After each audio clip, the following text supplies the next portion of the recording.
Welcome to another episode of Flashback 64, the chronological Nintendo 64 podcast. I'm Gooey, joined as always by McKenna. Hello. We've got another fighting game 2-pack. We've cut more fighting games. We couldn't do it without, we've got our fighting game. I don't know if I want to call you a doctor or a mechanic, but our guy who can get under the hood and say what's going on. We've got Jay back. I have not been to school that long. We'll just go with associate. our fighting game associate. Okay, fantastic. And we are joined for the very first time, brand new guest, Jeff Rubin. Hey, Jeff. Hello. Thanks for having me.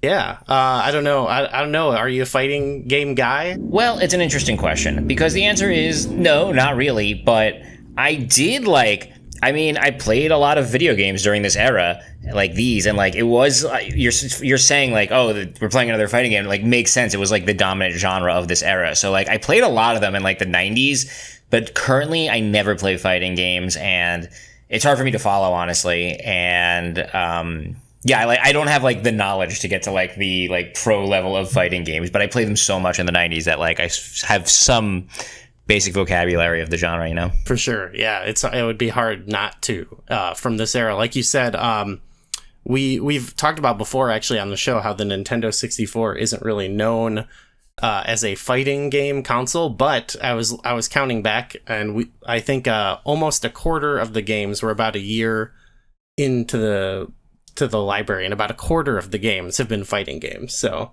I guess at least at this point, it's you can't miss the genre. But Jeff, what about just the N64 as a whole? We'd like to know from our new guests, like, what's your backstory with the Nintendo 64? Great question. So I never owned a Nintendo 64. Am I unique among your guests that way?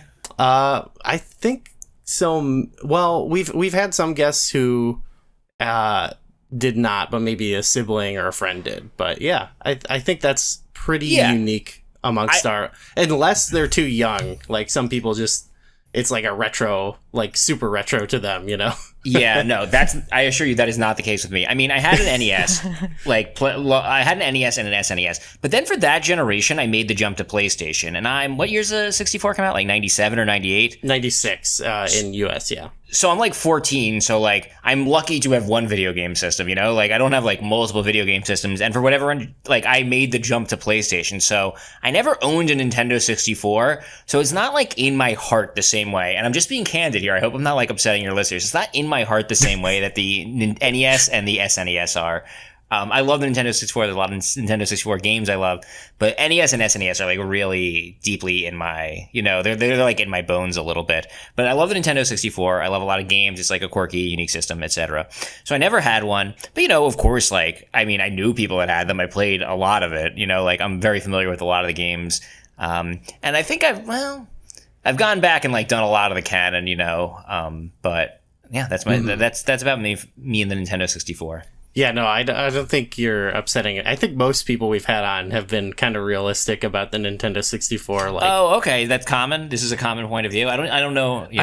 I don't know if anyone on this podcast is like the true like N64 diehard defender in like that sense yet. Most of us are like resigned to, you know, we're realistic. Yeah, you know. But it really has like an aesthetic. Like when you see an N64 game, you really know it's, I don't know, like it's so unique, and like I think the highs are high, but but there's a lot of lows, and like the average is maybe lower because it was so unique. But the highs are obviously very high.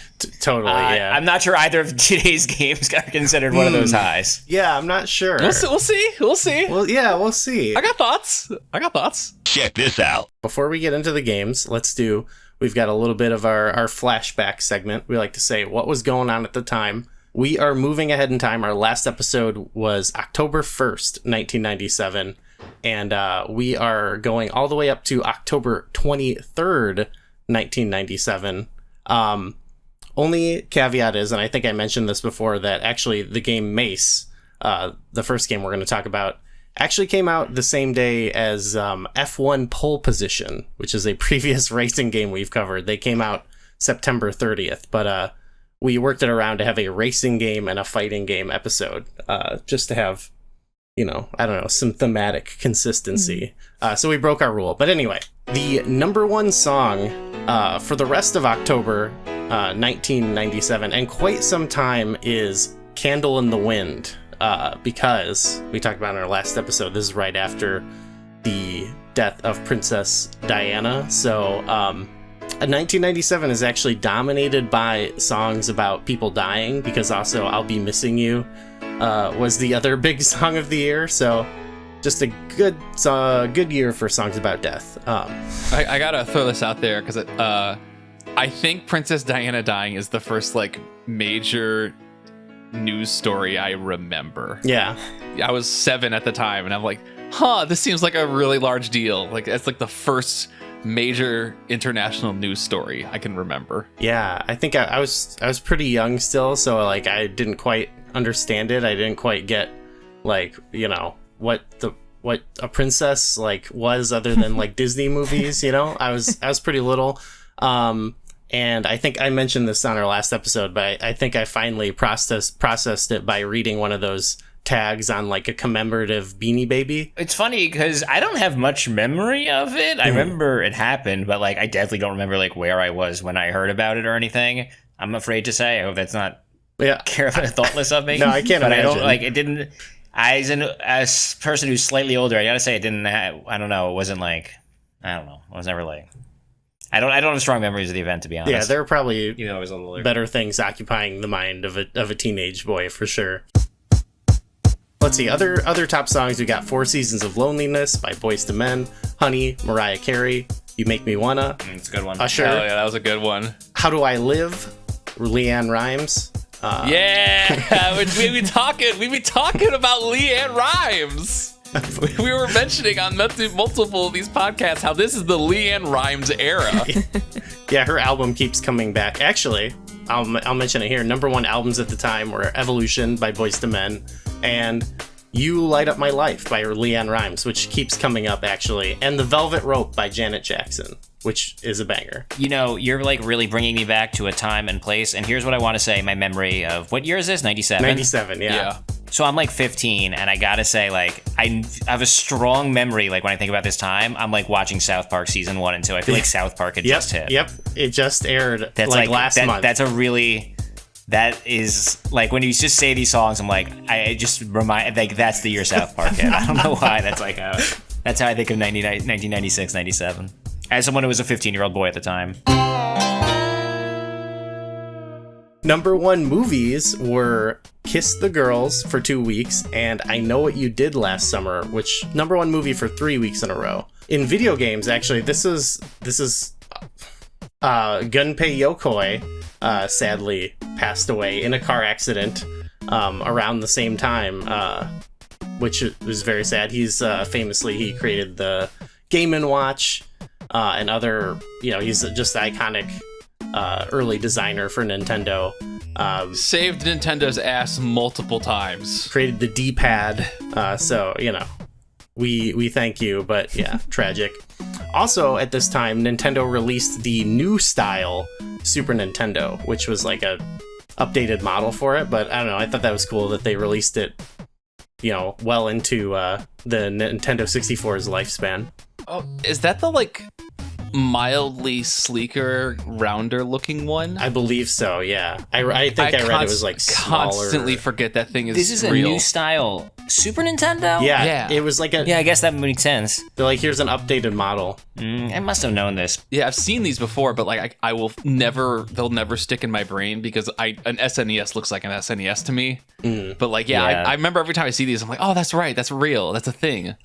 I do remember like the ladder design regular NES, like that sticks out in my brain. But yes, right. Can I ask you guys, and derail you for just a moment, what is your relationship with the NES? As someone, you guys obviously love Nintendo, you love video games, but like I was playing Nintendo when you were playing Nintendo 64. I'm curious, like, do you still play NES games? Like, what's your relationship to that console? Like, do you like those games? Have you gone back to those? I love it dearly. It is near and dear to my heart. I got my video gaming life, despite being younger than you, got kickstarted very heavily at like age 4 when my neighbors had their SNES like late into the. That's interesting because I have a lifetime. 3-year-old, and I'm like, when can I introduce him to video games? Oh yeah, at 4 years old, my neighbors. It was 1994. They had an SNES. They'd been playing that thing. They had not touched their NES in years. My neighbors dropped their NES and entire collection off to me at age 4, and I never looked back. So like I spent like 1994 to 1997 speed running the first two, because I went to their house to play their SNES. So like just speed running the first two Nintendo systems. Is this like your origin story that's well covered on the podcast? No, I don't think it is. But I love my NES dearly. I have, if you have time, I have a very funny story about how I lost my NES that I might have told on the pod. I don't think so. How not how I lost, but how I got destroyed. Okay. What happened? Okay, so destroyed. So this is the original NES that my neighbors gave me. It was the toaster loader, as we were all very familiar with. One night, a lightning bolt struck the electrical transformer that was connected to our house, and it overloaded the surge protector. The Nintendo came alive. The Nintendo came alive. Close to it. The surge protector that was to my media center with like my CRT, my NES, and I think my Dreamcast. And it completely overloaded that, and it melted the plastic of the surge protector, which I woke up to the sound of that thing firing off like sparks and anger and piss. And the problem is that it was behind my desk, so I couldn't see it.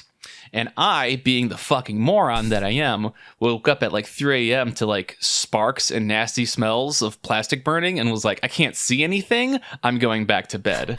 And I should have died, honestly, because the karma, the surge protector melted and was so hot that it caused my carpet to burn. Oh my god! The fire never took hold. It just burned like a small centralized area around the surge protector, but like realistically my room should have burned and I should have died in that instance. But I was like, fuck it, I'm going back to bed. Okay, I don't think so that's how my original NES died. And I've had I've had a number of like third party NESs since then. And I recently got a Mister, and so now it's just like, and as of today of this recording, I just bought not just bought the replacement membranes showed up for my original NES controller. I'm gonna open it up and replace it because my right on my D-pad is a little too finicky, and I need to replace start and select and B as well. I love it. Yeah, back in the game. Excellent answer. Yeah.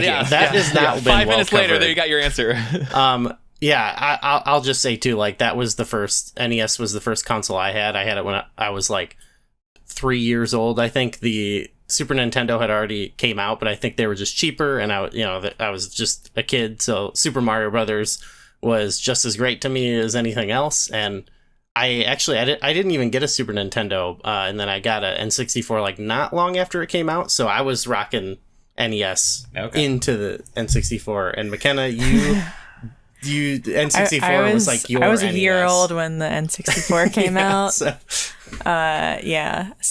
I don't think like GameCube is your N64 or whatever game. I didn't even have kind of like I don't know. She was more of a I actually handheld. didn't have. I was a big handheld gamer growing up. I don't think I saw an NES in person until a few years ago. I think. Well, they don't work so good anymore, so it's like We did have. In fairness, the Game Boy is maybe one of the greatest inventions ever made as well. So yeah, so no shade on just like picking that lane and running with it. So again, thanks to Gunpei Yokoi. Shout out for the D-pad and all you've done. Yeah. Games that were released in October 1997, non-Nintendo 64 games. We've got Star Wars Jedi Knight Dark Forces 2, Age of Empires. I'm playing so many video games at this time in my life. I'm like, I know all these games so deeply. I was playing the shit out of that Dark Forces 2 demo. Mortal Kombat 4, the arcade. Not good, but okay. What is this? Steep Slope Sliders? I have that written down. I gotta say that's a stumper for me. Is that an arcade? That sounds like a Windows 3.1 kind of like freeware. It's either game. that or like a very gimmicky arcade thing that has. Oh, it's like you got it. Bingo. It's that arcade cabinet. I think it's that arcade cabinet with like the skis that kind of go yes. I know exactly the one you're talking about. I'm almost certain that's got to be it. Okay.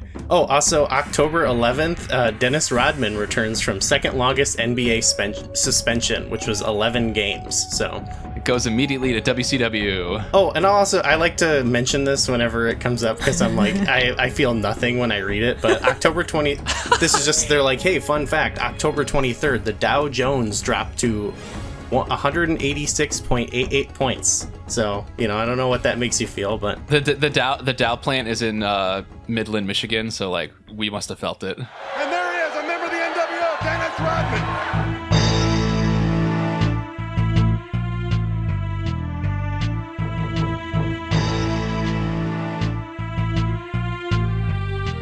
Rodman. Let's jump into the games. McKenna, set us up. Tell us all about Mace: The Dark Age.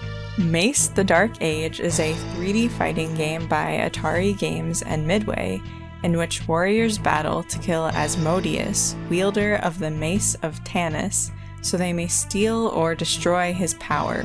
It is similar to other fighting games released on the N64, with combos, fatalities, and a 3D evade button that lets you step forward and backward around the stage, but sets itself apart with its environments. Stages contain dangerous portions that will constantly damage you if you fall into them, and instead of throwing punches, each warrior has their own unique weapon to battle with.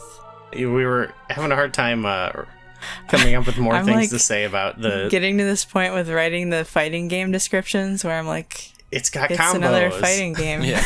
Yeah, it's a fight. If you're not in the weeds on these things, it's like, damn, sure is another 3D fighting game in the vein of Mortal Kombat. That's why we got it. Jay here. Yeah, that's what I'm here for. But I wanted to ask Jeff, because we kind of you signed up to discuss the next game. So I don't know if do you have any background with this game? Had you heard of it? And I guess, did you play it? Like, what do you think?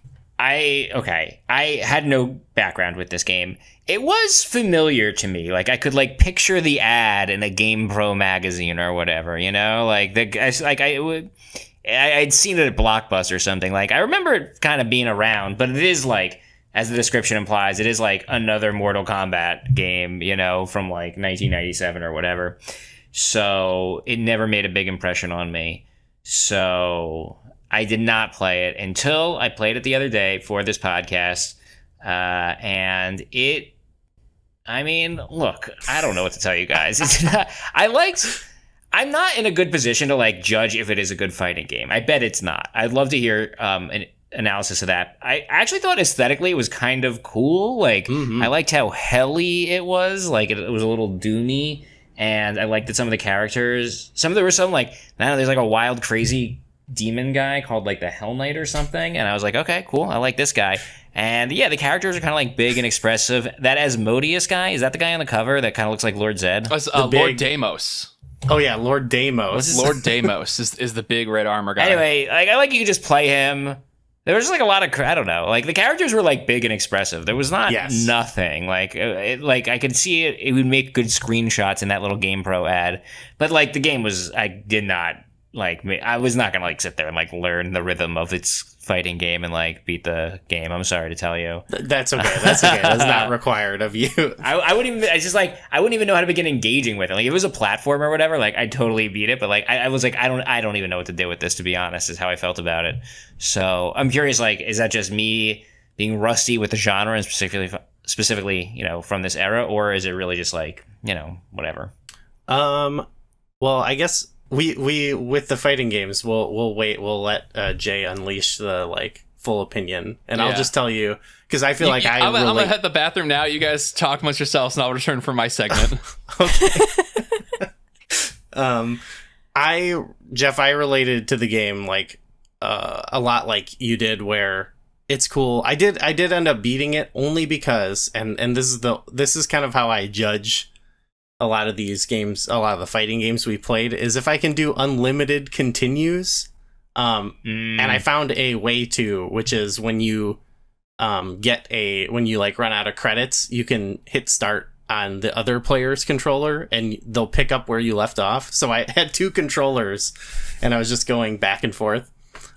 So it was enough that as long as I can retry the guy I'm fighting and I don't have to trudge through to get back to where I was only to lose again. You know, I'm kind of happy enough to bang my head against the wall a little bit and figure it out. But I can't say, I don't know. I'd never played it before except in the arcade. McKenna and I have played it in the arcade, but I can't say compared to some of the other fighting games we've covered that it stood out a little bit. It had a better vibe, like you mentioned, than some of the games we covered. Yeah. A little more expressive. Both this and ClayFighter, I feel mostly equipped to judge like from an aesthetic point of view. And I think that, I mean, we can get to ClayFighter, but this one, like, I'd say at least average, possibly above average in terms of just like, I don't know, there's some cool characters. Like, I main Hell Knight now. He's my guy. Hell Knight. I'm learning all the Hell Knight coming. Did you guys watch, for me, I don't play the Mortal Kombat games, but I love when a new Mortal Kombat game comes out because my favorite thing to do is to open up YouTube and watch just like 20 or 30 minutes of all the executions, all the fatalities or whatever. We just did that. So, I mean, what'd you think of the fatalities? That's like, that's an area you can really get me. I love a good fatality. They were solid. McKenna, what was your favorite fatality? You're big into the fatalities. Yeah, one that stuck out was at the Hell Knight one where I guess there's just like arms coming up from hell pulling down, like dragging the warrior to hell. And I was like, oh, that's cool. That's creative. Yeah. You get a lot of like, you know, getting impaled on the sword, like stuff, you know, okay, I've seen this before, but it looked pretty cool, looked pretty gruesome. So I think compared to some of the other fatalities and games we've covered, these were a little bit more brutal. Did you, Jeff, see any fatalities? Did you look up any? Oh, yeah. I definitely watched the video. I had to write this down. Dragon, the skeleton knight. He's like a crusader skeleton knight, kind of Dark Soulsy. Like jumps into someone, and it's not super well animated because it's fucking Nintendo 64. But he like jumps into someone and then just like explodes out of them. It is one they would do in like a modern Mortal Kombat game with like a lot more viscera and detail. It's like a little crude, but that's kind of just fun. This one that's not like just someone getting their head chopped off or whatever, you know. Yeah, they did come up with some creative ones for sure. It was a good mix. Like, I mean, even though I've probably seen it in another game, like it's always nice to see someone get their heart ripped out. You know, I always appreciate that. Sure. I mean, Hell Knight, and I'm looking at the characters. Hell Knight and Lord Demios. First of all, Lord Demios looks like Zed from Power Rangers. 100%. Right? Yeah, it is Lord Zed. Slightly less naked looking Lord Zed. He's cool. He can stick around in Mace the Dark Age too, and obviously Hell Knight sticks around. But everyone else, like a lot of the games of this era, there's like a few kind of stereotypes that are somewhat uncomfortable, which is like, you know, unfortunately, like in almost every game of this era. That's crazy. We're going to talk about ClayFighter later this episode. Even ClayFighter, which is like cartoon, like Clay doesn't get away from this at all, you know? Yeah, I mean, that's been... This is surprisingly more tasteful than some of the other games we've covered. I don't know if...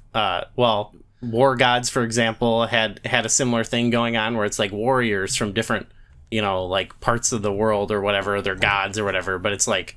You know, the Japanese guy. In this one, it's like, okay, he's a samurai. In War Gods, it's like his name is Kabuki Joe or something. Yeah, you know, it's like okay. I mean, Street Fighter, which is like so much the Rosetta Stone for the genre, is like, you know, they're like global. So I think they all try to do something like that, like people gathering from across the cosmos or whatever it is, you know. For you, McKenna, like you're similar to me, but like what was your takeaway playing this game? You're not a big fighting game person, but yeah, I liked the weapons. It was cool that everyone had a unique weapon. I liked the evade button in this one. I felt like it felt good to use. That's been a big thing, Jeff. Something we've kind of tracked here is how these games are adapting to 3D. Yeah, and a lot of them makes a lot of sense. I think it was War Gods. War Gods is another 3D button. It just had a button called the 3D button, and you would hit it and move in 3.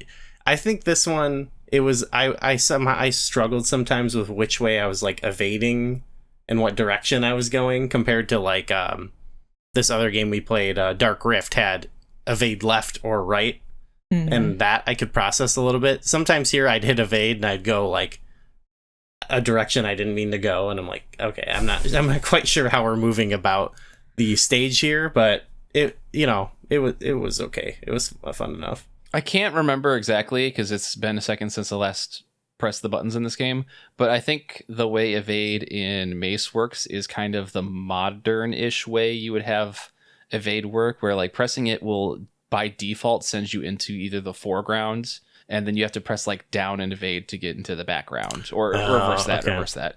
But that is something you would see crop up, is like if you have one evade button that is a sidestep more or less in 3D, it will default it to one of the directions, and you have to press the opposite direction and that button to actually get the other direction. Okay. Yeah, see, I think we read the manual at one point, but I don't know if I fully absorbed that. A lot of the 3D fighting games we've covered so far, like the 3D is almost like an afterthought for me sometimes. Like I'll beat a lot of it playing as a 2D fighter, and then I'm like, oh, I guess I could evade if I'm trying it on harder difficulties, but I never quite figured it out. But I guess Jay, we'll open up. We'll go into Jay's sicko corner, if you will, and can you tell us, is this a good game? Yeah, what is I think it was fun, but what do you think? What's the story? So I'm happy to announce that this is a really, really good game. As a fighting game, this is really, really good. I wish I had that context. I'd go back and take it a little more seriously. And this is something you brought up, Jeff. You're like, am I rusty or do I just not know? And that is kind of the central conceit of fighting games, is that the internal mechanics of how a fighting game works has no like player visibility, we'll call it. There's no way for you to pick up on what exactly the system mechanics are unless you are being told them. They have to be secondary information being told to you. And that is an issue for a lot of games, because it's just like, well, outside of knowing what my special buttons are and any sort of like extremely universal mechanics, how do I know how a game operates? And the answer is you don't. You have to figure that out, and people figure that out, and you learn from other people. And then sometimes there's a third level of like, hey, here's XYZ amount of glitches in this game that completely radically change the way the game works. Thankfully, I don't think that happens in Mace. This is just like a relatively standard subsection of like, here's a certain amount of mechanics for Mace, and this is how they work. But before we get to that, there is one thing I want to mention that Jeff talked about. Seeing Lord Deimos in like GamePro advertisements, this game was fucking everywhere when it came to advertisements. I saw crazy amounts of like full page splashes because the art of the game with Lord Deimos in his like fire sword stabbing downward, that was everywhere. I saw it in Nintendo Power, I saw it in GamePro, I saw it constantly. This game had a lot of marketing to it for both, I think it's arcade and N64 release. And it's very interesting because it is like another Midway joint, and like you were mentioning, Goo, it does kind of have the same cast as War Gods, but they are just like dolled up a little bit better. Yeah. They're not as like blatant and careless, if that makes sense. Like they're still stupid. Like they're less stupid. Yeah. It's an interesting. So this is two of the fighting games we've talked about. Like most of them have been released by Midway, I think, and this one's kind of an interesting point in history, because I guess it was developed by Atari Games, the developer, and then it got ported by Midway to N64 from the arcade, and then I think. I don't know my history 100% here, but I think Atari Games and Midway ended up merging. So yeah, I think that sounds about correct. I remember I want to say I remember something like that happening. I could be wrong, but like that really rings a bell. It's so hard to figure out what happened to old video game companies. I was trying to do it with Interplay, who made ClayFighter, and I was like reading the Wikipedia. I'm like, what is it now? Interplay is a whole different animal. They like came back a couple years ago or something. Interplay's weird. Yes, I think they might make the NBA 2K games now, but we can save that for them. So the long and short is, Mace is a really good game. For starters, I complained about this on past episodes. It does have a training mode. It's not a good training mode, but it's a training mode, and like that's better than anything. Like I just needed a training mode to go test stuff. The way this system works is it has special moves, as most fighting games do, and it has command strings, which most 3D games do.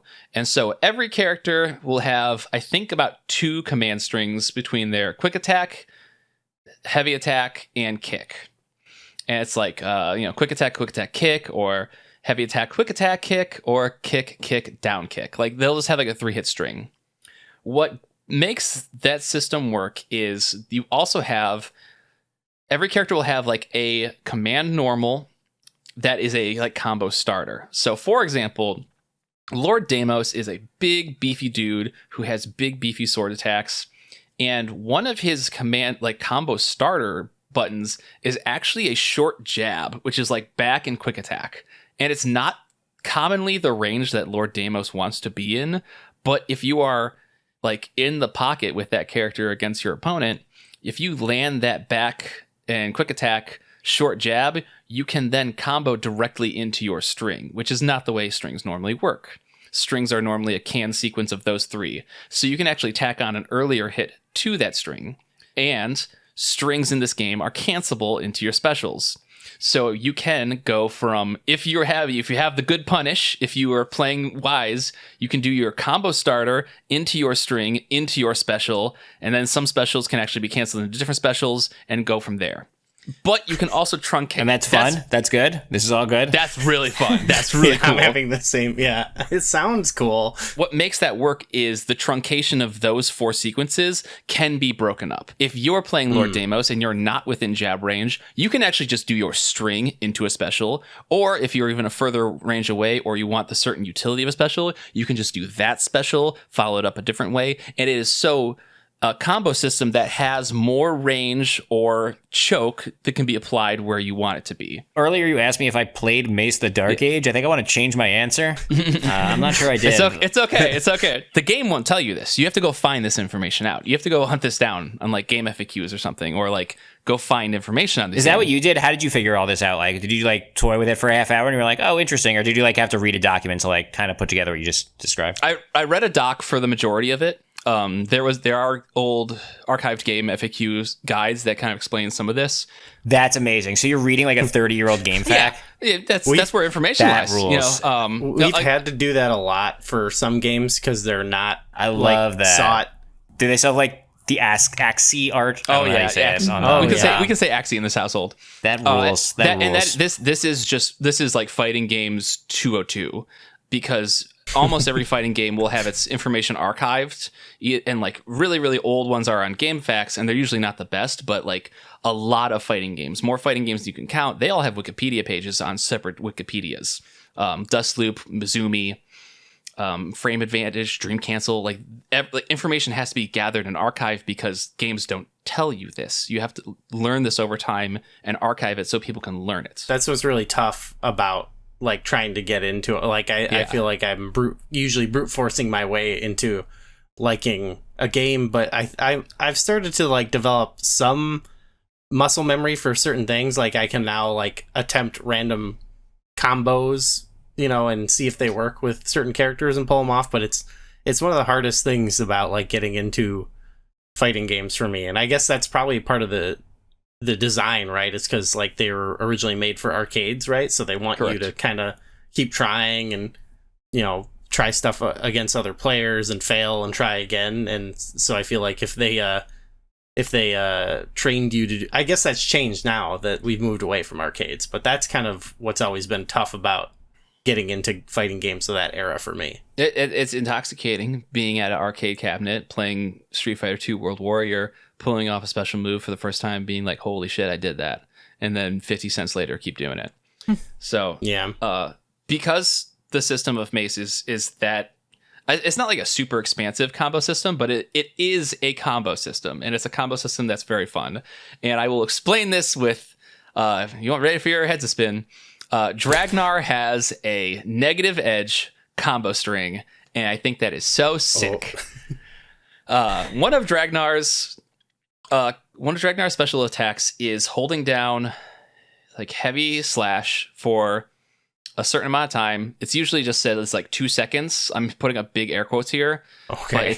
But it's not 2 seconds. That's just kind of like a standby of like when someone's playing Guile in Street Fighter, you hold back for 2 seconds, then you press forward and a punch for a sonic boom. Got it. Okay. But it's never really 2 seconds. It's maybe like 100 frames. So Dragnar has a hold for 2 seconds on heavy slash attack, and then when you release it, he does a spinning, like a very wackety schmackety, almost ballerina-esque like sword and kick spin. But Dragnar also has a string that is heavy slash, quick slash, and it times out perfectly that if you go heavy slash, hold that button, press quick slash, release heavy slash, it's a full combo.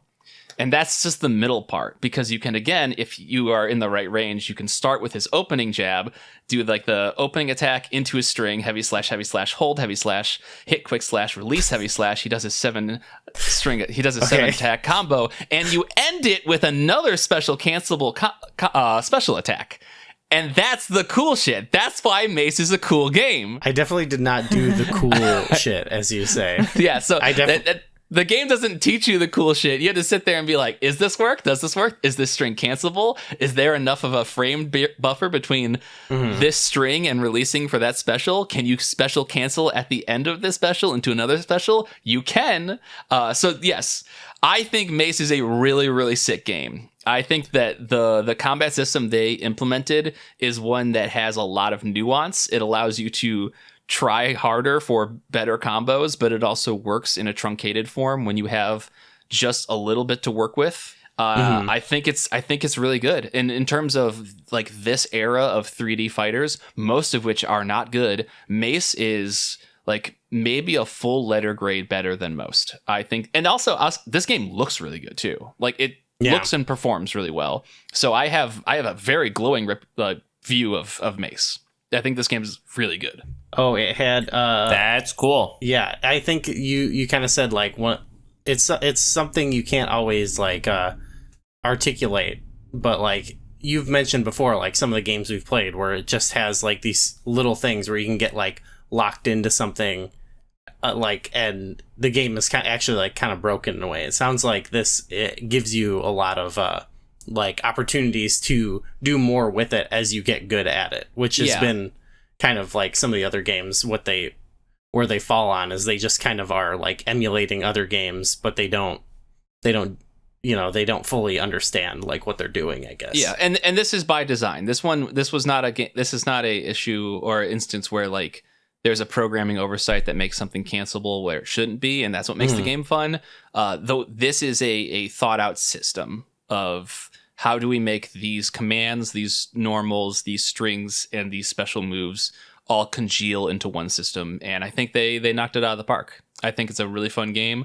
I played a number of characters, many of which have different feeling play styles to them. I was really, really impressed with the way this game played, and I greatly enjoyed it. That's awesome. You won't hear me say this very often about these types of games. So like Mace gets one. Mace gets it. I did beat it using what I call the Grok method, which was the same way I beat Grok, which is one of the final sub bosses in War Gods, which is by when it got really hard at the end, I would attack and then jump away and then jump in and attack again and jump away, and I was able to just just take little slivers of health away. And this was on the easiest mode, but I felt pretty good about myself when I beat it. So and that is something worth mentioning, is that like as fun as this system is, like these games are not inherently fun to play against the computer, because the computer is like input reading and just like reacting at a level that can't actually be done humanly. It's like we're just going to read your inputs and like automatically input something in return. So like that part of it, that's not fun, but that is of the age. Like that is just a part of these games. So like the zoomed out wireframe of this game, excellent. Actually playing it against computers, not that fun, but like the bones that makes this game are very well designed, in my opinion. So I'd encourage you to find your local Mace the Dark Age league. I'm showing up to locals with Mace the Dark Age easily. We play garbage all day long at the locals, so I could roll in with Mace 100%. Here's a problem with Mace the Dark Age, and maybe why, even though this is why it doesn't have a sequel, even though it's apparently a pretty good game with good graphics and an ample marketing budget. Terrible title, Mace the Dark Age. Like every time we say it, it sounds like Mesa, like it's like a mountain, like a flat mountain. Mesa Dark Age, like, and it's because it's just like it's because there's a mace like that's an object in the game, but it's the Mace of Why not call it like, I don't know. It's really weird. Hell Knight's Jamboree. Yeah. Hell Knight's Jamboree. Yeah, Asmodeus really feels like 17th Conan the Barbarian subplot type name. Yeah, bad title. If you want to play it in person, we have played it at the Galloping Ghost arcade in Brookfield, Illinois. And to what Jay was saying, like you basically said, like it's more fun to play it there. Mm-hmm. Like it was okay playing it at home against each other, but it was definitely a lot better. Yeah, I liked playing it there, both in comparison to the Nintendo 64 version and in comparison to other fighting games. Yeah, I mean, it doesn't have, like, the War Gods machine has a big button that says 3D button, which is hard to beat, but this somehow beat it, so. To people, like, not familiar with Galloping Ghosts, Goo and McKenna are spoiled by living within driving distance of literally the best arcade in North America. Yeah, I've heard of it. I've heard tell. I've been to Galloping Ghost a couple times. It is, without a doubt, the single best arcade in North America. And I'm so jealous to the point of hatred that you guys get to go there constantly. Yeah, we've gotten to play, like, they have all the fighting games we've talked about, even like I said, War Gods is there, but then beyond that, they just have a bunch of, any weird arcade game you can think of, they probably have it. So Goo, anytime you have a budget for a 10-minute tangent, let me tell you about the fighting game that the owner of Galloping Ghost made. Oh yes, I think we've talked about, because our buddy, they're making a documentary about that, and our friend is one of the people interviewed for it because he's a local at that arcade. Yeah. Oh my god. Okay, like we have to move on. I could talk about Dark Presence for half an hour. Insane. McKenna, set us up for ClayFighter 63 and a third. ClayFighter 63 and a third is a 3D fighting game by Interplay, where players can choose between warriors made of clay and brought to life. It is the third installment in the ClayFighter series. The game parodies other popular fighting games with silly names for combos, like the Itty Bitty combo, and Claytalities instead of Fatalities. Dr. Kiln's minions face off against a crew of shipwrecked clay fighters on the Isle of Claymodo, where Kiln has been doing experiments in an attempt to take over the world. Characters from other Interplay games, including Earthworm Jim and Boogerman, also make appearances, and the game features voice acting from Michael Buffer, Dan Castellaneta, Tress McNeil, Frank Welker, and Rob Paulson. Nice, you got the pronunciation.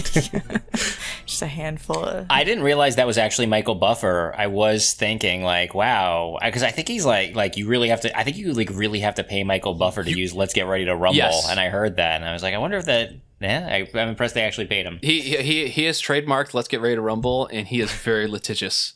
That man has made a career out of "Let's Get Ready to Rumble" and. Dude. 1997. Sucking otherwise ass as being a ring announcer. What do they say? What do they say? Let's get ready to crumble. Yeah. Is the joke in this one? Yeah, crumble. Clay doesn't really crumble. Yeah, unless it dries. If it gets hard, yeah, if you throw it in a heater and crack it over the head with a hammer, maybe it'll crumble then. But. There's some loose puns in this for sure. Yeah, he was thriving in 1997. All the WCW pay-per-views. WCW is paying him to get people's names wrong. Michael Buffer, legend. Yeah, talk about making the most amount of money for the least amount of effort. We stand as brother in this household. Bruce Buffer's better. Oh, for sure. It's time. Yeah, but it's time. Let's go, Bruce. So Jeff, this is what you. I was surprised, actually. I asked you, like, what, I guess knowing now that you didn't have an N64, but getting the email back from you saying, like, well, I played a ClayFighter. I was like, okay, I was kind of shocked by it. What's your story with that? Well, a few things. One is, are you going through all the games by release date? Is that right? Yeah, by North American release date. So I looked at, like, the release dates, and I don't know, like, I'm not going to do your Mario 64 episode or, like, the big ones. Mm-hmm. So, and I don't know a lot of the oddities as well as I do for PlayStation and Super Nintendo, where, like, I know a bunch of, like, random weird games that, like, I'd love to talk about for those systems. But I owned an N64, so, like, I played a lot of GoldenEye or whatever, but, like, I didn't play a lot of... Anyway, it turns out I never played ClayFighter 63, which I like this joke, ClayFighter 63 and a third. I like that joke. And it turns out I've never played it. I realized pretty quickly upon opening it. And what I played was ClayFighter for Super Nintendo, which I did own and play a lot of. And like the year ClayFighter came out, the original ClayFighter, let's see what year this is. It's 93. So I was like 11. No, let me do my math again. Yes, I was 11. And I was so excited about ClayFighter. It was like the game I was like the most excited Really? about the year I turned like 11, you know? I was like so into it because I liked animation and like the clay looked cool, I thought. And like, True, yeah. you know, I was playing a lot. Like I like Street Fighter, obviously, I assume at this time. And yeah, you know, like, yeah, I liked animation and I liked clay. I don't know. I thought it looked cool. And I did play a lot of ClayFighter. And I opened up ClayFighter and this was kind of unfamiliar to me because I'll tell you my first impression of it is it's way uglier than ClayFighter 1. Like, I was like, 100%. it looked worse than I remembered. And then I went back and looked at ClayFighter. I was like, oh, this is actually better. Like, it looks terrible. Like, it really looks, yeah, it looks more dated than the game that's, 6 years earlier than it. Yes, I totally agree. And I had this same thing where I was like, I remember this game. I definitely remembered the joke title.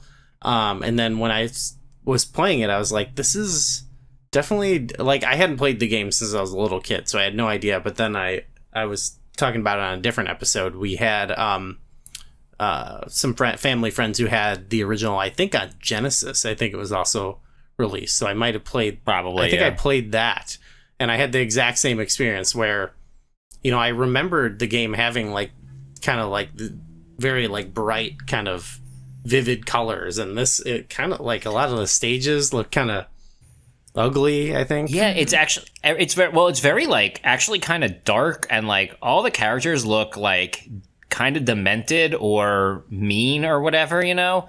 And the first one has that a little bit, you know? Like the first one's got definitely a dark edge, but it's a little more like Pee-wee core, you know? Like there's just like very Pee-wee. one of the levels is like an opera ship, like a stage play or whatever, you know? And like it's like got like an Elvis guy, you know? And like it's a little like the darkness is there, but it's way too much in 3, which is just like ugly. And I mean, the characters are like ugly. Like they all look like, yeah, they all look crazy and like unpleasant. Yeah, everyone's like, it's a very unpleasant game. It's not like darkness in like a 90s edgy zeitgeist darkness. It's like literally just the saturation is not there. Yeah, in addition to all of this, it's also dark. It's like got a lot of, so it's really quite ugly. That's its first problem. This is you mentioned it, like this is the era now. It's like the South Park, like really leaning into the the edginess. And yeah, I wonder why that is. Like, I guess it's Mortal Kombat because like Street Fighter's cartoony, you know, like Street Fighter's got like a sumo wrestler or whatever in like the middle of everything, you know, and like that's a good comparison of the tones. I think because most of the games, I don't know, Jay, if you'd agree, but I feel like most of the games we've covered on N64 have really been going for Mortal Kombat vibes more so than the other fighting games. Like we haven't seen like a Street Fighter necessarily. I've pitched this to people within the community a number of times that Mortal Kombat is more influential than Street Fighter in an American market because there was the big Street Fighter cloning was maybe 1992 to 1994. And I want to say that after Capcom attempted to sue Data East for Fighter's history, that maybe there might have been a bit of a die down period for like, okay, let's not vociferously rip off Street Fighter 2 anymore. Whereas Mortal Kombat was so unbelievably cutting edge into what the cultural demand was for the 90s that everyone wanted to make something like that. Like Mace the Dark Age is extremely Mortal Kombat. Extremely Mortal Kombat. Like the rabbit hole of games that are trying to be Mortal Kombat goes deeper than you could even begin to imagine. It's just it just will not stop. And so from that perspective, like eventually it kind of wrapped around to post turn of the millennium, games go back to wanting to be Street Fighter in a mechanical sense. But for like 1995 to 2000 or so, like games were Mortal Kombat. They didn't want to be Mortal Kombat. They were Mortal Kombat because the demand for something of that type of attitude was just so deeply in the water. Yeah. It was inescapable. Not just the stuff we've covered like on the show, but like everywhere, absolutely everywhere. There's a glut of arcade games like Tattoo Assassins that are like this. There's a unbelievable glut of like 3D games that want to be Mortal Kombat on the PlayStation 1. It's just all over the frickin' place. You know what else it looks worse than? Earthworm Jim and Boogerman, I suppose, too, both look worse than their original games as well. So it's not just like the Clay thing. Completely. Earthworm Jim's a great looking game. I love Earthworm Jim, the original game, and like it's like one of the most, right? It's one of the most expressive non-Nintendo characters on the Super Nintendo for sure. And I was like excited when I saw he was an option there. I was like, oh, that's gonna be fun. And I opened it up and I was like, oh, this is not he fun. Even looks kind of bad. McKenna is like, it's kind of, the fighting games are foreign, but also like, well, I don't know, what did you make of the tone of it, and like, what do you think about the edginess that we've been seeing in games lately? I feel like all Nintendo games have tried to go for it a little bit in this era specifically, even if it doesn't suit the game as much. This one has more of like a grimy feel to it. Like that's how I feel when I'm playing, and I'm just like, ugh. Yeah. I shouldn't be playing this. Like, I need to like go take a shower. Yeah, we're in the Attitude Era, you know. We could like we would be watching promotional stuff for like, we watch like a Nintendo promotional VHS tape, and they're promoting Yoshi's Island or whatever, and they're playing like Machine Head by Bush. And they're just like, this is the sickest game ever. And it's like, it is the sickest game ever. They're right. The griminess thing, though, could be done well. Like, I love Twisted Metal, right? Like, Twisted Metal kind of has this attitude. Whoa, I don't know if you guys heard this lightning outside the window. I did. Oh, yeah. But, stay safe over there. I'll say it again in case you want to edit. Dude, Twisted Metal, like, this can be done well, this aesthetic. Like, that's not, the problem is not that it has this aesthetic. Like, it's also just poorly executed, where, like, everything's blurry, the animation is terrible, and, like, I said, like, when I was 11 and I was excited about, like, what attracted me to it was, like, the lush graphics and, like, the unique clay sculpture thing. And, like, now it looks way, way worse than, like, other games, you know? Yeah, like, we, like... That's kind of, like, the whole thing. That's the thing. We enjoy some of the edgy stuff we played, like, we loved, you know, Turok and Doom and stuff like that. Sure. And this, I mean, we liked it in Mace the Dark Age just a moment ago. Like, I think we all... It's a fine line to walk, too, because Mace is clearly just, like, going for the Mortal Kombat thing. But there's something about ClayFighter. Maybe it's because, like you mentioned, the previous one, like, it feels like try hard. Mm-hmm. Like, which... Yeah, it's very try hard. And it feels like you have a game that, like, at least with, like, what they're doing with the clay stuff, like, Jeff, you mentioned the animation, like, it's something that gives it a unique, like, aesthetic and vibe. Like, there's a few attacks, and I did go back and also play ClayFighter 1 a little bit, and, like, there's a few attacks that kind of, like, bisect someone horizontally, and, like, each character is, like, this great animation where, like, the top of their body floats away from the bottom of their body, and then it, like, reforms a few seconds later, and it's kind of like the... I'm on fire or I'm electric, like damage animations in Street Fighter, but everyone has a unique one.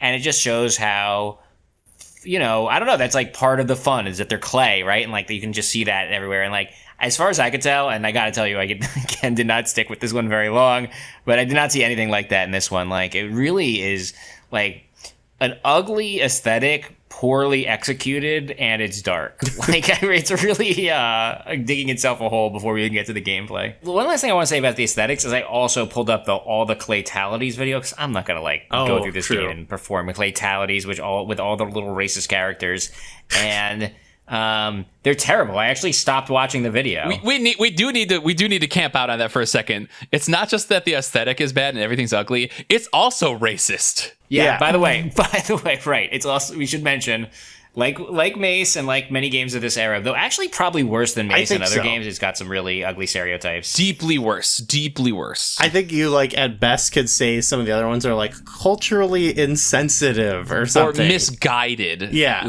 Yeah, I guess sometimes it's like, oh yeah, we have people from all over the world in our game. But in this one, it's like, yeah, we have a pumpkin monster, a snowman, and two racial stereotypes. Yeah. Like, there's a difference between, like, the samurai named Takeshi, where it's like, okay, you didn't try very hard, but, like, there's nothing inherently wrong with that. And then there's, like, outlandish Hannah, like stereotypes of a Chinese person that would make Hannah and Barbara blush.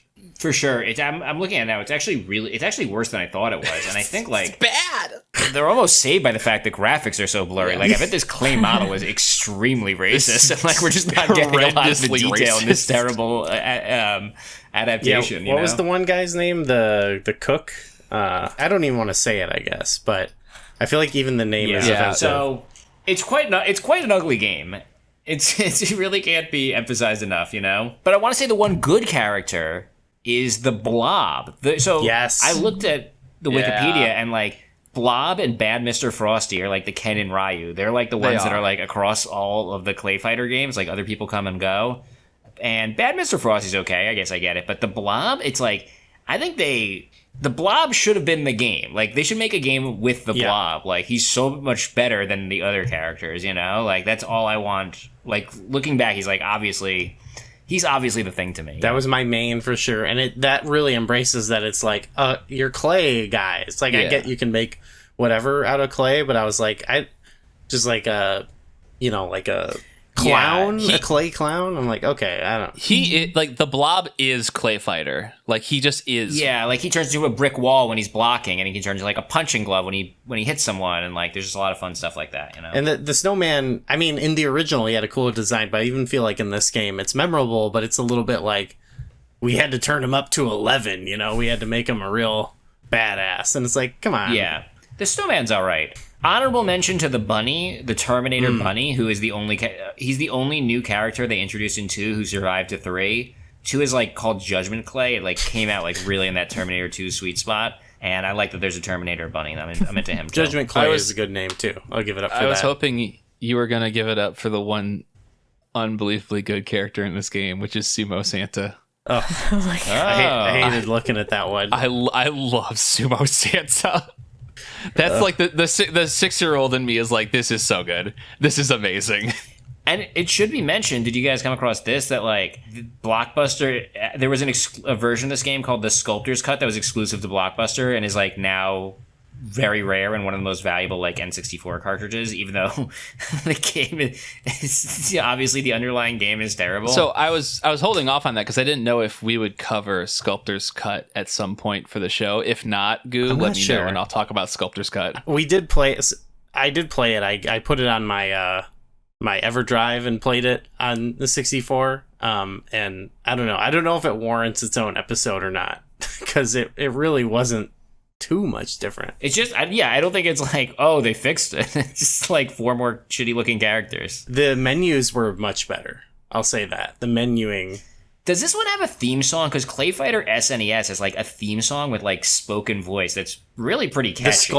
The Sculptor's Cut has it in the intro. Oh, it does? It has the Super Nintendo song? Yeah, so that's the thing about cool. Sculptor's Cut is it feels like that's the version they should have released, and it still would have been like, this is not great. But it's like a little bit better. Wait, McKenna, who's your main? I don't know if I did like you didn't play this one too long. Clay. I like this little jack-o'-lantern head. Yeah. You like a good like Halloween the spooky. theme. Spooky it was theme, like the not. He had spooky vibes instead of grimy vibes. Yeah, I think so. I gravitated towards it. Yeah, a little. You didn't feel nasty playing it. Yeah. Okay. I feel like vibes are a little off here, but we should talk a little bit about the mechanics. Yeah, tell me about the gameplay.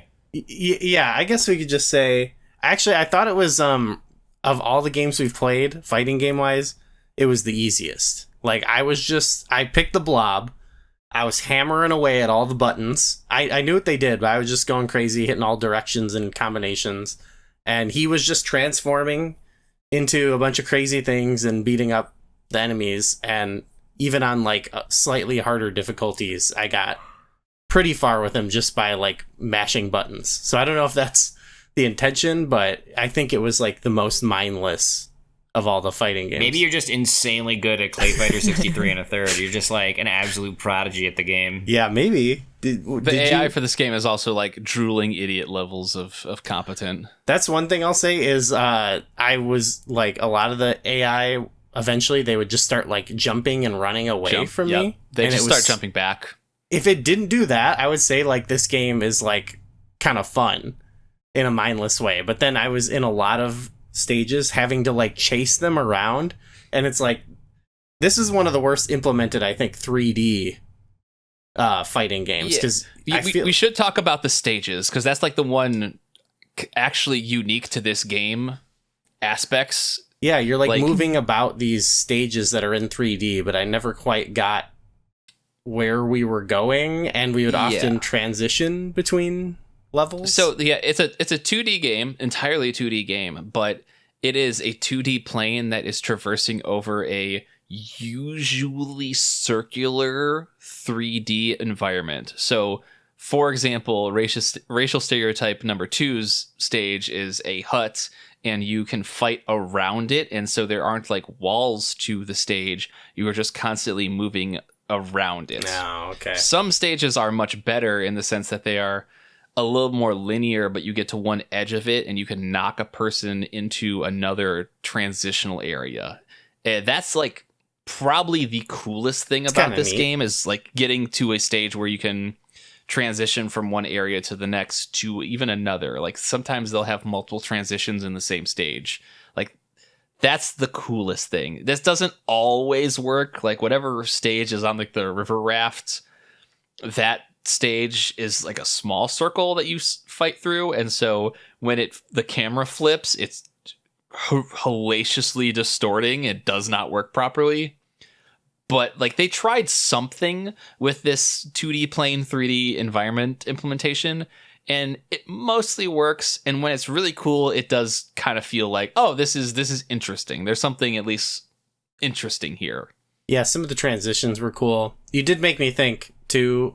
This is more of an aesthetic thing again, but some of those stages, just from a setting perspective, were kind of like not memorable, kind of boring. Oh, no, they're all totally boring. Like one person's thing is like it's like a factory, a candy factory or something, but you're just in like a warehouse. Nothing in ClayFighter 1 is boring. Yeah, right. You mentioned like in ClayFighter 1, they've got like the opera performance and stuff like that. Like stages that you really can associate with the characters, but it's like, you know, like, I don't know, the clown, I think, has the candy factory, but it's... And you know what? In ClayFighter 1, like, the screen that's like, I don't know, it's got plot on it, or I forget, but like the championship screen, it's got a crown and a hot dog, and it's just like not really addressed. It's just kind of like a carnival vibe, I guess. I don't know. It's just like, it's got a sense of fun, you know, whereas you're right. Like this one's definitely like one level is the factory. Yeah, it's cute. It's cuter, for sure. What about just... Jay, the ones and zeros of pressing the buttons to fight. All right. All right. So what's going on? Before we talk about, I'm glad Jeff's on here, because like I say, before we talk about ClayFighter 63 and a third, I'm gonna drop something in the chat. Goo, if you want to add this to the show notes, you're more welcome to. I'm not the boss of this podcast. God. I don't run it. But there is a tool assisted. There's a tool assisted person on YouTube named Zool, formerly known as Zool the Winged Yoshi. They do a bunch of ClayFighter stuff. And so what I dropped is one of the compilations of all their ClayFighter combo videos called ClayFighter, the only combo exhibition. It is 15 minutes long. It is, without a doubt, one of the best combo videos I've ever seen. It's my absolute favorite. Opening it up as we speak. You are going to fucking love this. So it's going from the original game. Yeah, like, this is primarily the original game. Okay, and it does feature some of 2 and 63 and a third and Sculptor's Cut, but it is primarily the original game. And Zool has also gone on to make a mod of the original ClayFighter called ClayFighter Ultra, which is like a mechanically increased version of ClayFighter 1 with like. Air combos are not possible, a bunch of other stuff like OTGs and things like that. It's really, really good, and it kind of showcases like, hey, the bones of ClayFighter 1 has something really cool to it. So like there is a good base for this game. And when we get to 63 and a third, all of that goes away. Really? Now, so wait, I'm watching this video. Yeah. These are all performed on base ClayFighter 1? Yes. To my knowledge, this is incredible. This is tool assisted, so this is not like humanly possible, but like this is a tool assisted showcase of what is theoretically possible in ClayFighter. Interesting. Okay. But not doable by humans. And also, just I should say, like in the oeuvre of combo videos, usually there's about a little bit of emphasis on like what's your aesthetic like, what's your music choices. The entire ClayFighter, the only combo exhibition, is all done in like late 2000s electro funk. So like you'll get a lot of like Cow Marma and like Chromeo. It's really, really well done. This is one of the best combo videos you'll ever see. I love this combo video to death. It's been a favorite of mine for years. I've loved all the individual pieces, and then like 3 years ago, he made a super version of all of them put together. I don't know about the original, but I was also going to throw out the music in ClayFighter is not great. So I'd appreciate anything else. Everything in ClayFighter 63 and a third is penis. This game is bad. It looks bad. It plays bad. It's awful.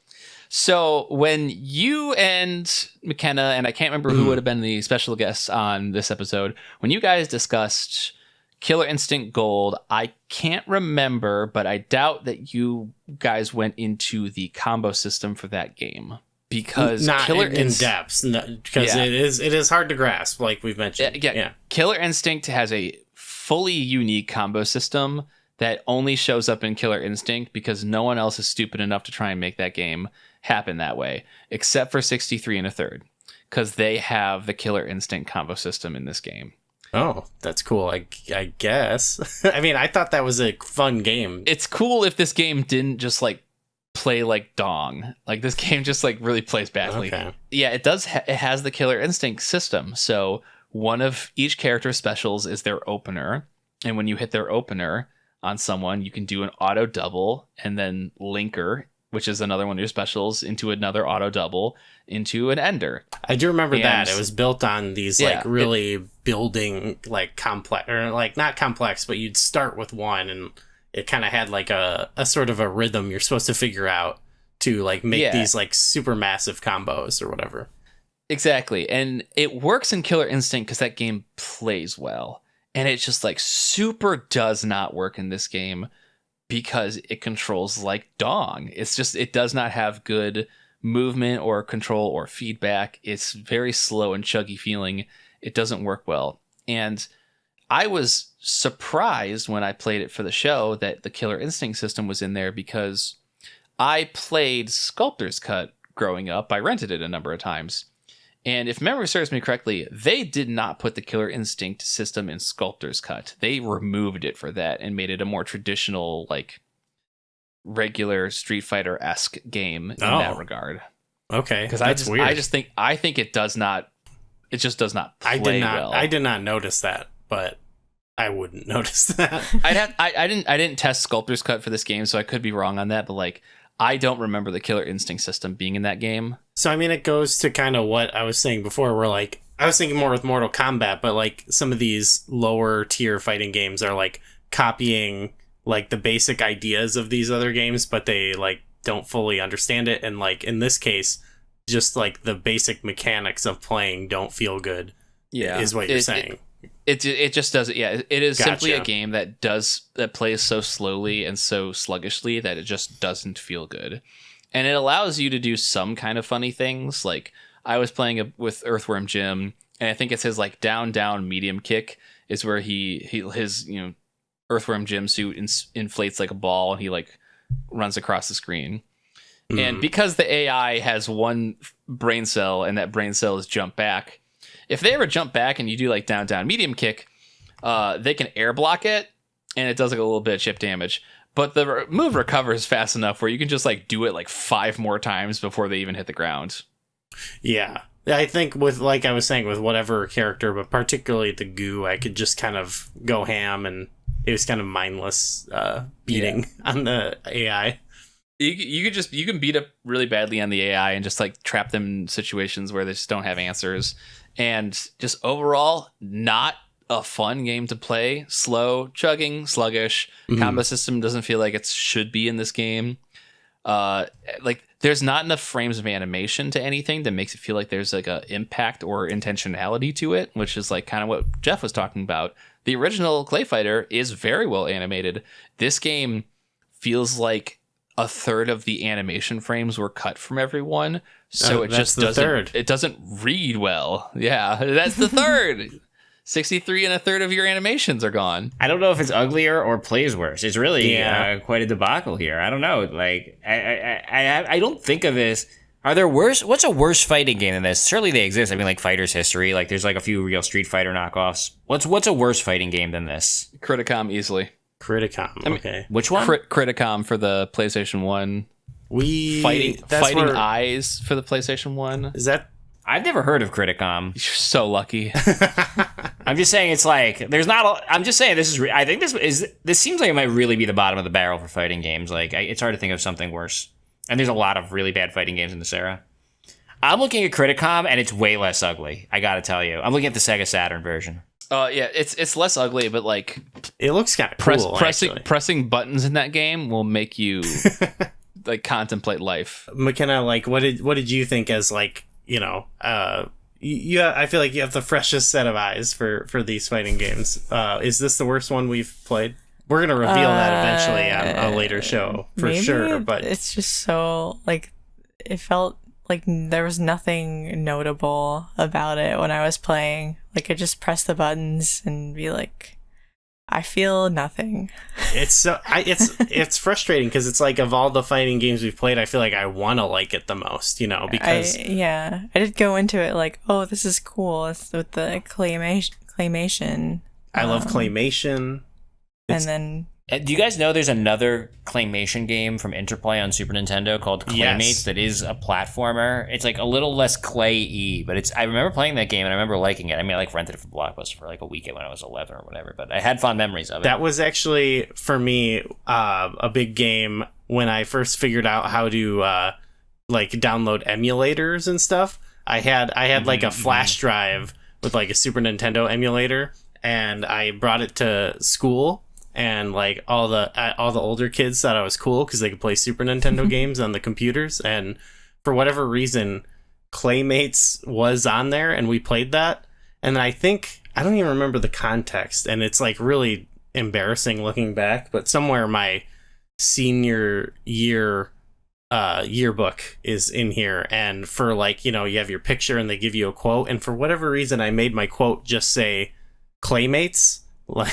It was some, oh my god! So you're familiar with it, is what you're telling me. Your senior yearbook quote. My goodness. Well, like you guys ever heard of this? I didn't know like the game would come back. You know what I mean? Like I didn't know it would come back in my life, but here I am. I was gonna say there's other Clay games like the Neverhood is on the PC. Yes, I love Neverhood. But, like, I feel like no one will ever do it again, which is a shame because it's cool, and it's cool to imagine like. I bet if they had those ClayFighter models and like shot them with today's cameras and stuff, like this game would be incredible. You know, like all the work they put into it. Like it's cool to imagine someone doing something like that again. Well, we've seen a lot of. They were real models, right? They were. That up. Like they modeled these things. Yeah. In fact, a lot of the best thing about this game is the advertisement for it, because they often will have like high quality, like either reproductions or whatever of it that they would use for like artwork, and it looks really cool, but it does not translate into the game at all.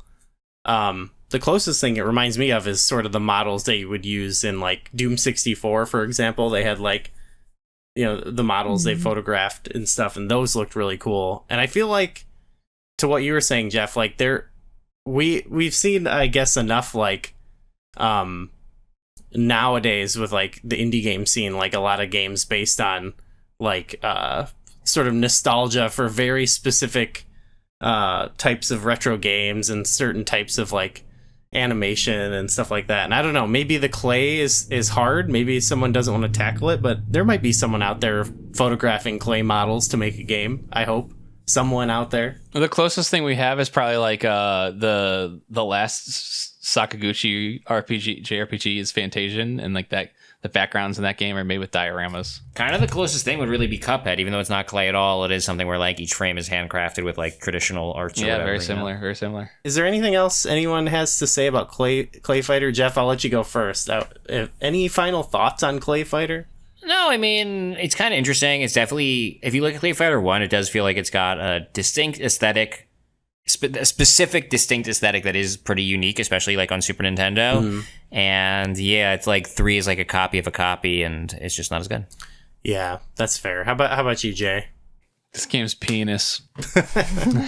I want to like it. I don't need to touch it again. there's some element to it, though it's not that effective, but where it is sort of a snapshot in time, for better or for worse, obviously. Yeah. But like we talked about having the Let's Get Ready to Crumble. You've got a lot of, famous voice actors in there. You've got Dan Castellaneta in there. So yeah, there's cool stuff like that. That's like, I guess in a sense it shows where all the budget went to. Must have, yeah, because like, shoot, sometimes I'm like, I don't think they finished the menus in the game. Do you guys ever play Harley's Humongous Adventure? That's another Super Nintendo game with clay models. It's a pretty good game. I've never heard of that. No, I don't. It's kind of like Honey, I Shrunk the Kids. It's like he's a scientist who's shrunk in a house or something, and he fights like, the mice or whatever, and it's got some pretty cool clay models in it, like, like ClayFighter does, like SNES clay models. But my recollection is it's a decent game. I'm looking at it on YouTube now. I'm not sure that's true, but you like throw marbles and tacks at people. I don't know. Yeah, this is it's an interesting. Well, it's also it's an interesting footnote, like you mentioned before, Jeff, for Interplay, because I feel like of all this is not even like a big thing. I feel like in their history, like they've cross-sected with a lot of like big developers and studios and stuff like that. And it's interesting that I don't know, they just had I guess they were a publisher, so they had a wide range of things they released, but they have an interesting history on their own that I would encourage people to go check out, because they've interacted with like a lot of different parts of like gaming history. So yeah, Interplay's got a lot of cool stuff behind their name. Yeah, they've worked with BioWare. They've worked with they released Fallout. Trying to think of some of they've Lost Vikings. Yeah, they have just they have a cool history. There's some good stuff out there that you can read about Interplay, but we don't have time to get into that today. But McKenna, final words that you have for ClayFighter? It made you feel nasty. Yeah, grimy. I liked looking at the marketing and like Nintendo Power. Nintendo Power was sick for it. Made it look cool, and then it was just way underwhelming. Yeah, I think of all the games we've like checked out Nintendo Power for, this one did seem like, just from production value, like it would be the coolest, but the magazine sells it like it's more vibrant than it really is, even definitely. Too. They have close-up screenshots and the models look pretty decent for taking a photo of like a TV screen, so it's hard to tell sometimes, I will say we watched some Earthworm Jim videos, and you played some. I played some Earthworm and that looked Jim. Cool. It did look cool. It seems like the guy who made that is like weird. A real turd. But yeah. He really sucks. Doug Nepal, super turd mode. That's too bad, because that guy's games are like bangers, and everything else is complete flops. Yeah, his life not a banger. Dumb combo. Fighting games. I think we have a pause. I don't see Jay's name on a fighting game for a while, so we might have a pause on that. But we'll definitely have you on again soon, obviously. But do you want to promote it? Yeah, as I say, we probably need to chat about like what my next scheduling thing is. I think we. Oh yeah. I gave you like the next year out of like games I could be on, and like I think we've hit all that by now. I want to say, the scheduling for this podcast is very impressive. Like, I was booked for this like 9 months ago, and like it came up, and I was like, I'm doing it. Like, I was very impressed. Yeah. It's also like every time Goog's like, we have another industry person or person who's been in game development for years on this podcast. I'm like, how the hell did you do that? I have my ways. Yeah. Yeah. Jeff, thank you so much. Yeah. For coming on. I wonder, I'm glad to hear that the scheduling was good, because sometimes I'm like, am I asking these people like way too early? But I want to give everyone time to prepare. Not everyone has access to a Nintendo 64, so I'm glad that it worked out for you. I mean, it took me a while to, obtain a copy of the Sculptor's Cut. Yeah, you had to.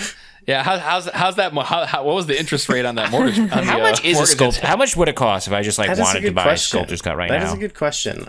Off to eBay. Yeah, we got to figure this out before the end.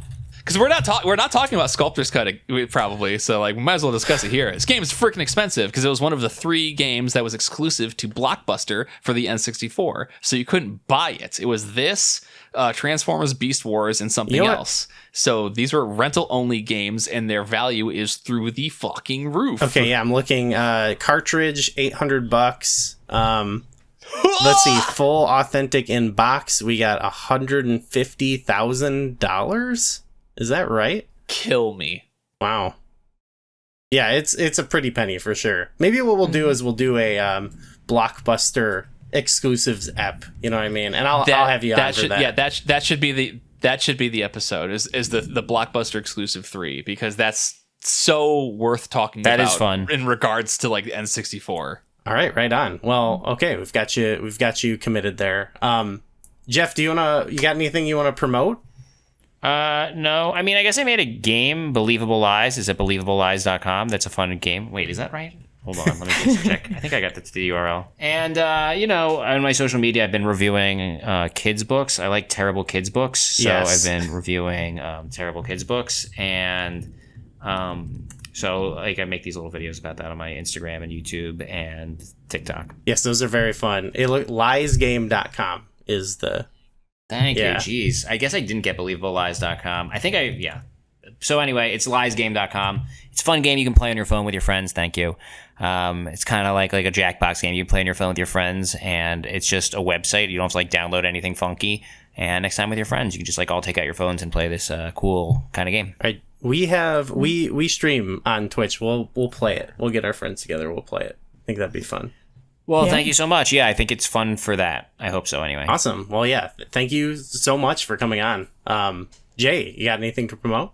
Yeah, so for starters, I was going to do this at some point in the episode, so I'll do it now. I was talking with Andrew Elmore during the first 10 minutes of this episode, so I was going to be like, yo, shout out to Andrew Elmore, who's been on this pod a couple times. He was forced to endure some fighting game talk that he did not sign up for. Yeah, he just pieces out. He just pieces out during the fighting game talk. But yeah, Andrew's cool as hell. He's been on this pod a number of times. Super A+ guy, and I wanted to shout him out because we were talking, and I said that Goo would not be a coward and edit it out. No, absolutely not.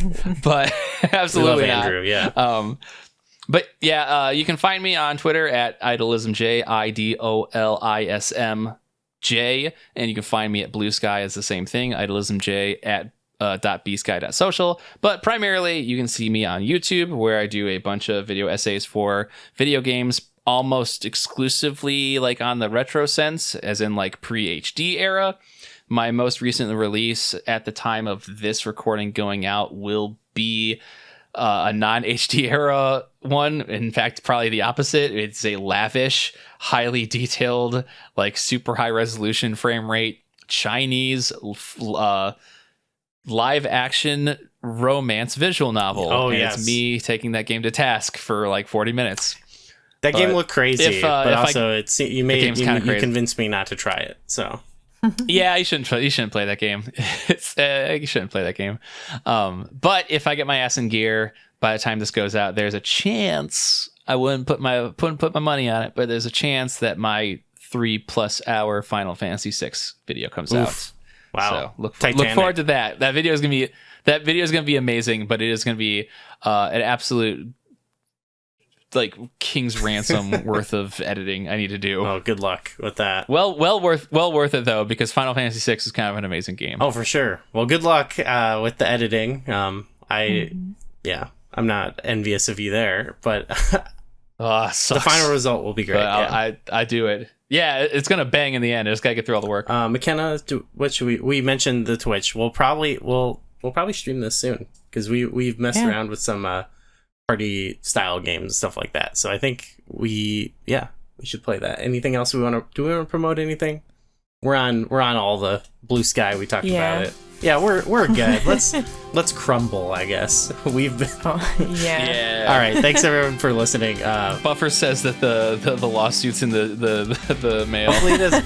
Don't you Hopefully dare. it doesn't sue us for using a clip of that in the episode, because we're totally gonna. You never know with that guy. All right. See everybody later. Bye. Bye. Thank you so much. Bye. Bye.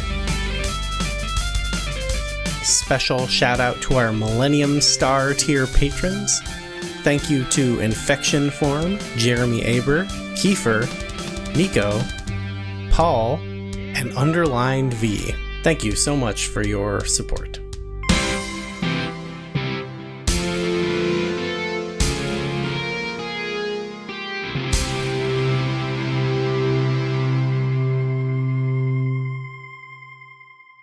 Grizzly.